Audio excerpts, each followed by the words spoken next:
Hey, Henry. Hey, Why do you look so glum? My AP psychology class is so difficult. I don't know what to do. Haven't you read the AP Psychology class survival guide? No, what is that? Oh, let me tell you.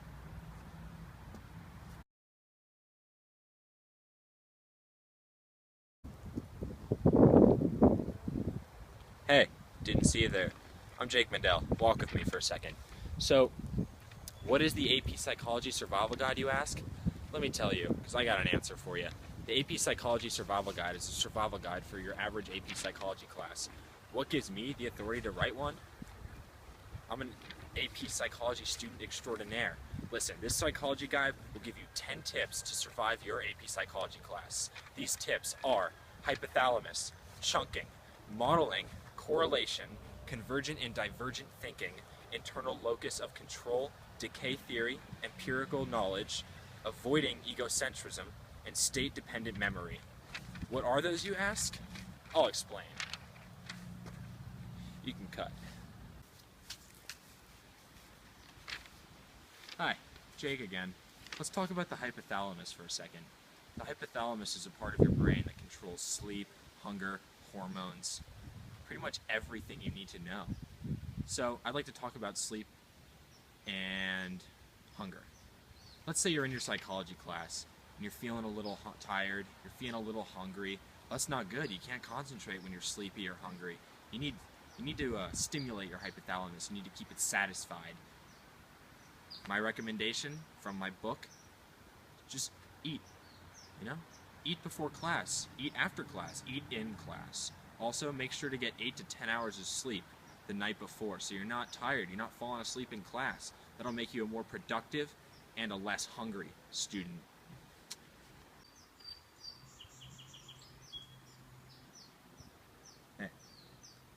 Next step in my book is chunking. Chunking is the process of taking information and grouping it into smaller categories of information to help you memorize it better. Let's say you're trying to memorize a phone number.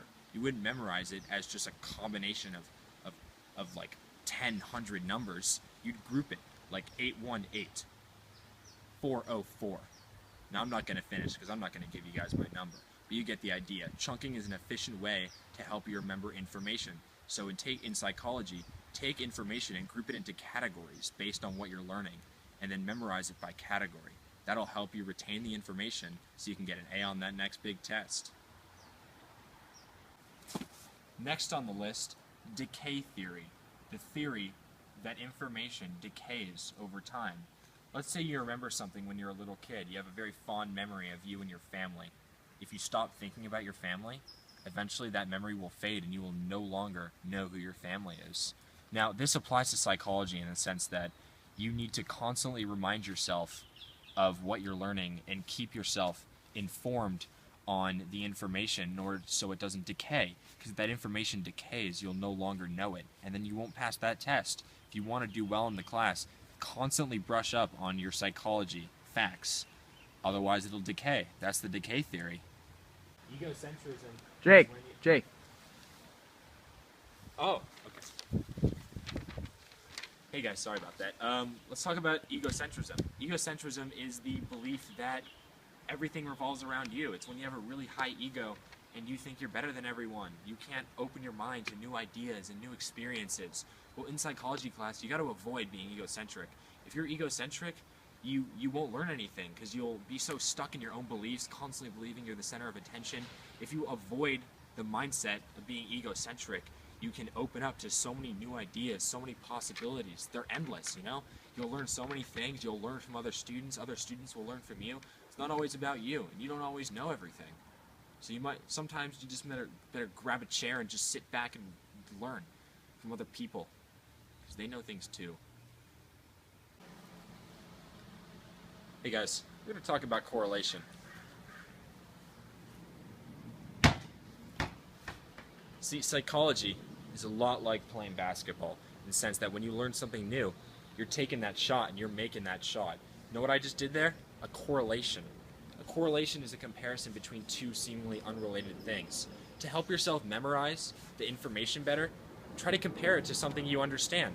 I understand basketball, so I just related psychology and basketball to each other. It'll help you retain information and be the best student you can be, because oftentimes it's hard to understand concepts when you can't put them in a real life scenario. When you're able to take a concept and apply it to yourself in a real experience, you can understand it better.